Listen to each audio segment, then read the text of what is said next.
Hi everyone, this is Waray, your host from this YouTube channel. Kamusta na kayo? Kamusta na ang lahat? Shout out sa aking mga supporters na hindi nagsasawang manood ng aking mga short video kasi wala na po tayong live pansamantala. Maraming rason kung bakit hindi po tayo nagla-live. Unang-una, alam yan ng aking mga supporters na from April this year ay nagbago ako ng working contract. So medyo dinagdagan po ako ng oras. From 5 o'clock na free na ako dapat, 5 o'clock. So, ang free time ko na ngayon ay 10:30 or 11 in the evening. So, nag-overtime po ako in short. So, kaya po isa sa mga rason yan. At kaya from April this year, parang nagkakaroon na tayo ng conflict sa ating mga live streaming. But still, ginagawa natin ng paraan. Pero ngayon po kasi ang aking alaga ay hindi na pabata, kundi patandaan na siya. Pangalawa guys, sabi ko nga, nabanggit ko kanina ng aking alaga ay matanda at alam din ito ng aking mga avid supporters na ang problema ko dito sa bahay na to ay ang wifi. So noon pa man, nakakahiya man ikuwento sa inyo pero lagi po ako nalalaglag sa StreamYard.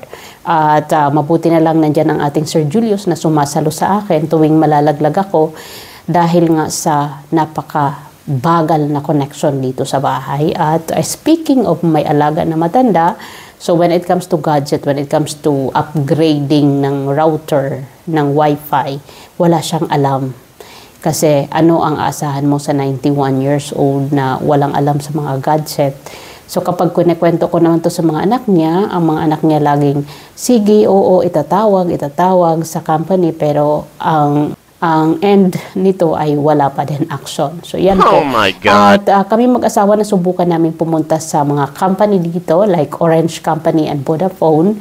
So nag-compare po ako kung saan makakamura. Ang pinakamura po na babayaran ko sa Wi-Fi packet is 40 euro. Napakalaki ng 40 euro. Almost 3,000 na rin yan sa Philippine money. So medyo nanghihinayang ako. And then walang guarantee na ang Wi-Fi pocket na 40 euro a month is malakas. Kaya yun, nag-doubt ako, so hindi ko itinuloy yung pagkakaroon ng Wi-Fi pocket.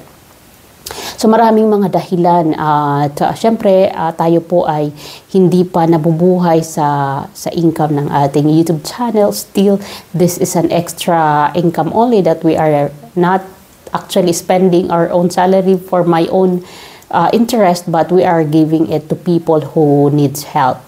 So, extra lang po ito at hindi pa po ito yung ating bread and butter. Noon ko pa man sinasabi, kaya hindi po natin ito pinapriority. The content of this channel is still on the journey of OFW, story of OFW, and my own story as OFW. Gusto ko ikwento sa inyo ngayon ang mga nakikita kong advantage at saka disadvantage ng pagiging live-in worker o tinatawag nilang stay-in at stay-out. So doon tayo sa stay-in muna. Sa stay-in guys, tulad ko na I've been working for almost like close to 15 years as stay-in, marami akong nakitang advantage. Una, kapag salary-wise ang pag-uusapan, masisave mo yung 300 to 350 euro na monthly mong babayaran sa landlady.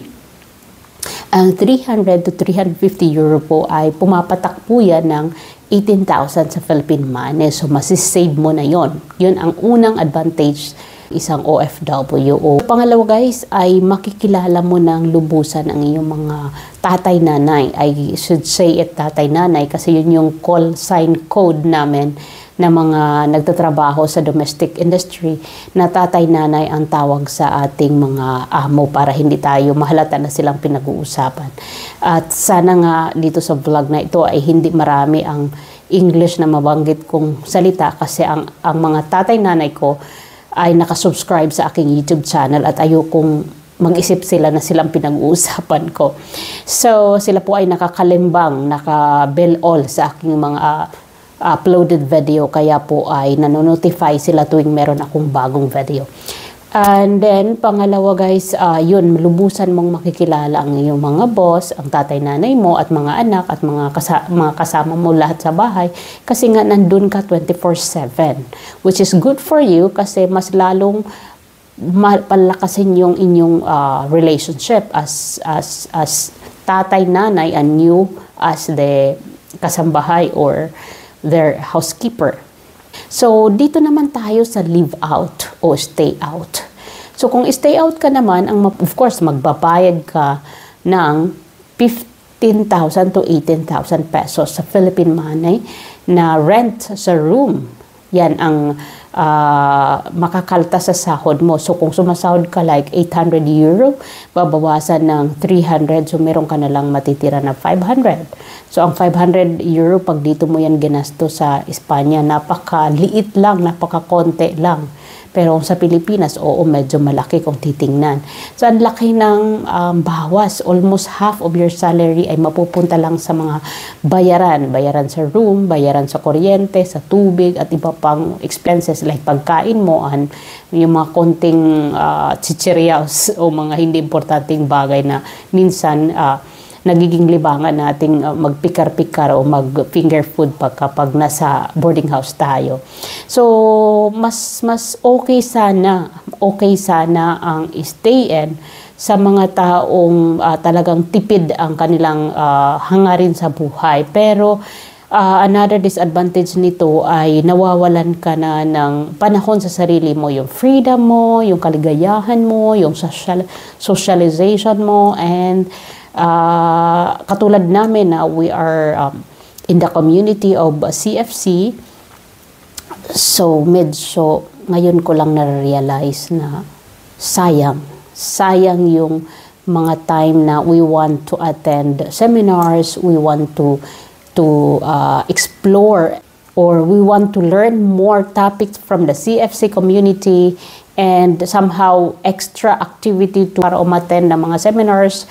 Pero hindi namin nagagawa yan. Gusto ng puso namin, pero lagi kong iniisip na what about if I will be, treated by my boss differently because nagbago yung aking mga activities. So yan po yung mga natanggal sa amin na kalayaan. So hindi po nagiging parang hindi ka nag-grow, hanggang dyan ka na lang kasi you are controlled by the time of your work. So, pero ganun pa man, depende pa rin yan sa'yo. Hindi ka naman pipilitan ng mga boss mo na mag-stay-in ka dahil depende pa rin sa'yo yun. Pero sa katulad namin na nagtitipid dahil ako lang ang nagtatrabaho and we have expenses, alam niyo naman na hindi pa kami nakabangon halos sa naging expenses namin sa husband ko. Though this is already been years ago, pero syempre hindi madali ang magbayad ng napakalaking ginastos sa ospital. So, yun po yung mga iniisip ko na kung mag-stay out kami, we have a lot of freedom, makakapaggala kami ng gusto naming gala up to sawa, pero ang magiging kahinantungan naman ito ay butas ang bulsa. Butas nga ang bulsa ngayong stay in, butas pa rin ang bulsa sa stay out. So anyway,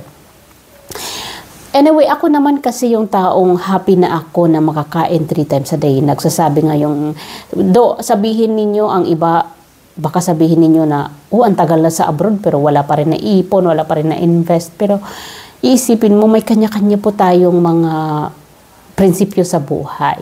Ako, hindi man kami lagi kong sinasabi at maaring mag-interpret kayo na nagsiself-pity ako. No, it's not. Kasi depende yan sa pag-interpret mo ng buhay mo, ng kalagayan mo. Kasi kami bilang mag-asawa, maybe natikman namin ng mga nakaraang taon nung hindi pa na-aksidente si Bihot.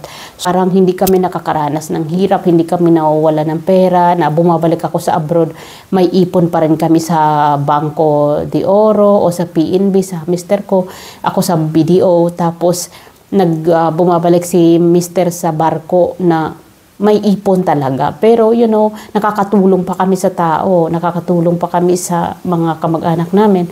Pero yung time na nawala naman yung oras mo sa isa't isa at hindi kami magkasama, hindi kami nag-worship together, lagi kaming magkahiwalay for long years. So, parang may kapalit, may kapalit. Pero ngayon, wala man kami gaanong madaming pera, pero masaya kami dahil magkasama kami. At ito nga, stay-in pa din kami dito. So, nagbabanding kami talaga ng 24/7 dahil magkasama kami. Unlike kung stay out din, iba-ibang oras namin, ibang labas niya, ibang labas ko sa work. So, hindi pa rin ganun ka masasabi mong maganda yung pagsasama ninyo or may time kayo sa isa't isa. So, isa pa din yun sa advantage yung you are together with your partner, husband, wife, kasi sabay kayong umuuwi dahil nga dito sa sitwasyon namin.